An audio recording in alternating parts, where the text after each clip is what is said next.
देव yourself, तुम्हारी favourite movie जिनसे तुम प्यार करते हो वो एक्चुअली में हिंदुइज्म से इंस्पायर्ड है, या मैं सीधा सीधी बोलूं कि उनसे ली गई है। उनके कहानियों का सार जो है वो उठा के अपनी कहानियों में डाल दिया गया है। एंड ये बात मैं मनगढ़ंत कहानियां नहीं बना रहा, इनमें से कुछ बातें तो डायरेक्टर एंड एक्टर ने खुद मुंह फाड़ के बोली है, एंड कुछ बातें को तुम रिजेंबलेंस ले सकते हो, इंस्पिरेशन ले सकते हो, नॉट अ डायरेक्ट वन। मैं पहले बता रहा हूँ ये डायरेक्ट नहीं है बट इनडायरेक्ट है कुछ मूवीज के। पहला जेम्स कैमरन की अवतार फ्रेंचाइज, जहाँ अवतार वर्ड संस्कृत से लिया हुआ है जिसका मतलब है इनकारनेशन, जो इनकारनेशन जैक सली के थ्रू दिखता है हमें। एंड अगर इसे थोड़े डेप्थ में समझने की कोशिश की जाए तो हमारे में जब भी अवतार शब्द का यूज होता है वो हमेशा मैक्सिमम टाइम विष्णु जी से कनेक्टेड होता है, जहाँ हर विष्णु अवतार यूनिवर्स के प्रोटेक्शन के लिए बनाया जाता है। जस्ट लाइक जैक सली का अवतार जो नावी के प्रोटेक्शन के लिए है, ह्यूमन काइंड नावी के प्लैनेट्स को खत्म करने वाले हैं तो उसने अवतार लिया उनके रूप में, उनकी प्रोटेक्शन कर रहा है वो बंदा। नेक्स्ट आता है द मैट्रिक्स फ्रेंचाइज, जिसका मेन कंसेप्ट घूमता है माया के अराउंड, माया आल्सो नोन एज इल्यूशन, जिस कहानी में ह्यूमन काइंड पूरी तरह से तबाह हो चुकी है एंड ह्यूमन काइंड एक इल्यूशन में रह रहे हैं, जो इल्यूशन एआई ने बनाया है। एंड ये जो पूरा माया कंसेप्ट है ना वो काफी ज्यादा प्रोमिनेंट पार्ट है हिंदू फिलोसफीज का। इनफैक्ट माया, ज्ञान, संसार, स्कंद, ये सारे डिफरेंट फिलोसफीज हैं हिंदुइज्म के जो काफी ज्यादा एक प्रोमिनेंट रोल प्ले करते हैं सोसाइटी में। एंड इनके अराउंड तुमने काफी कहानियां सुनी होगी, काफी मूवीज देखी होंगी। अगर तुम इसके बारे में डेप्थ में एनालिसिस करो, रिसर्च करो तो तुम्हें वो सारी चीजें मिल जाएंगी एंड तुम समझ पाओगे कि भाई जितना डेप्थ उसमें है उस तरीके का डेप्थ तो कहानियों में नहीं डाला जाता, बट उसके सरफेस लेवल को भी जब स्क्रैच किया जाता है तो इतनी अच्छी कहानियां निकल सकती हैं। नेक्स्ट आता है इंटरस्टेलर। ये मूवी मेरी आज तक की most favourite stand alone movie है। देखो इस कहानी को तुम पूरी तरीके से इंस्पायर्ड या फिर एडेप्टेड नहीं बोल सकते, क्योंकि जो कहानी से मैं इसे रिलेट करने वाला वो कहानी इस मूवी का जस्ट एक पार्ट था, इस मूवी के पूरी कहानी को कल्मुलेट नहीं करता है। तो मैं बात कर रहा हूँ राजा मुचकुंद की कहानी के बारे में। राजा मुचकुंद जो इंद्रदेव की मदद करने के लिए देवलोक में जाते हैं जब असुर और देव में लड़ाई चल रही होती है, एंड वो वहाँ पे 1 साल के लिए रहते हैं, जिसका मतलब है पृथ्वीलोक पे 3,15,36,000 साल गुजर चुके हैं, जो कि सॉर्ट ऑफ कूपर की कहानी से मिलती जुलती है। जब कूपर उस प्लेनेट पे जाता है वहाँ पे उनकी स्पेसशिप खराब हो जाती है, वो वहाँ पे ऑलमोस्ट 1 घंटे रहते हैं, बट असली पृथ्वी पे ऑलमोस्ट 50 साल बीत गए होते हैं। इसके साथ जब वो ब्लैक होल में घुसता है तो ऑलमोस्ट पृथ्वी पे 100 साल गुजर जाते हैं, जिसका मतलब है कि जो उसकी बेटी थी वो बूढ़ी हो चुकी है, बेटा मर चुका है, एंड जो उसकी पूरी फैमिली वो खत्म हो चुकी है, तो उसके लिए कुछ भी नहीं बचता। जस्ट लाइक राजा मुचकुंद, उनके लिए भी पृथ्वी पे कुछ बचता नहीं, उनका राज्य खत्म हो चुका, उनके लोग खत्म हो चुके हैं, इन शॉर्ट उनका सब कुछ खत्म हो चुका है। उनको एक नई शुरुआत करनी पड़ेगी, जैसे कूपर भी मूवी के लास्ट में एक नई शुरुआत करता है। नेक्स्ट आती है स्टार वार्स फ्रेंचाइज। मैं जानता हूँ ये फ्रेंचाइज काफी लोगों के दिल के करीब है, लोग इसे बहुत पसंद करते हैं भाई, जिस तरह से इसमें टेक दिखाया जाता है, जिस तरह से इसमें लड़ाइयाँ दिखाई जाती है, जिस तरह से इसमें कैरेक्टर दिखाए जाते हैं वो काफी ज्यादा इंटरेस्टिंग एंड इंट्रिगिंग लगते हैं। बट इसका कनेक्शन है रामायण की कहानी से,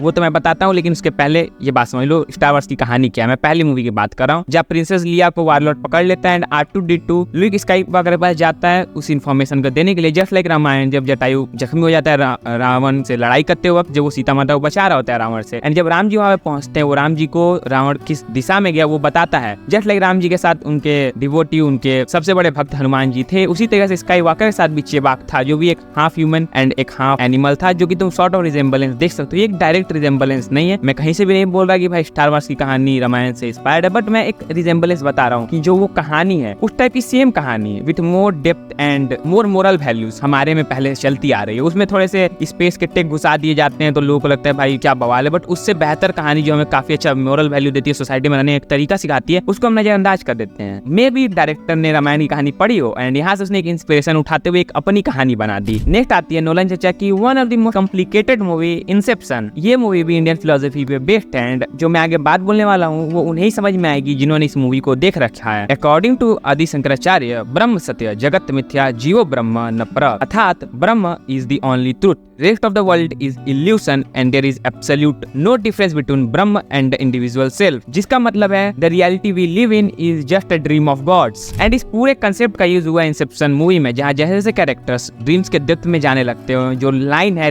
ड्रीम्स और रियलिटी के बीच की वो ब्लर होने लगती है एंड वो उस ड्रीमी लुक में फंस जाते हैं, वो ड्रीम लुक से कहीं बाहर नहीं आ पाते हैं, जो कि काफी अलग अलग कैरेक्टर के थ्रू दिखाया जाता है। एंड असली दुनिया का 5 मिनट ड्रीम के दुनिया के कई सालों के बराबर होते हैं। जैसे तुम ड्रीम्स के डेप्थ में जाते जाओगे वो समय इलैंग्वेट होते रहेगा। लाइक अगर तुम बहुत ज्यादा डेप्थ में चले गए ड्रीम्स के अंदर ड्रीम्स के अंदर ड्रीम्स चले गए हो तो तुम्हारे बाहर के 5 मिनट अंदर के 50 साल से ज्यादा का समय होगा। इन लाइक तुम कभी विश्वास नहीं कर पाओगे जो जीवन में तुम उठोगे वो सच है या फिर जो तुम जी रहे थे उठने के पहले वो सच है। एंड फाइनली आती है मार्वल की one of the most well performing movie doctor strange, जो इसका कंसेप्ट है स्पिरिचुअलिटी, मेडिटेशन, इनर सेल्फ की हीलिंग, एंड ये जो पूरा कंसेप्ट दिखाया जाता है मेडिटेशन वगैरह वो पूरी तरीका से हिंदुइज्म, बुद्धिज्म एंड जैनिज्म से इंस्पायर्ड है। एंड आई डोंट थिंक कि मुझे इसके बारे में एक्सप्लेन करना काफी ज्यादा डेप्थ में जरूरत है, क्योंकि अगर आप मार्वल फैंस हो एंड अगर आपने ये मूवी देखी है तो आपको ये बात ऑलरेडी पता होगी। बाकी आज के लिए इतना ही। बाकी तुम बताओ तुम्हारी इनमें से कौन सी मूवी फेवरेट है, मैंने तो अपनी बता दी। एंड हाँ, अगर मूवीज एंड सीरीज में इंटरेस्ट रखते हो, उनके बारे में जानना सुनना पसंद है तो सब्सक्राइब कर लो।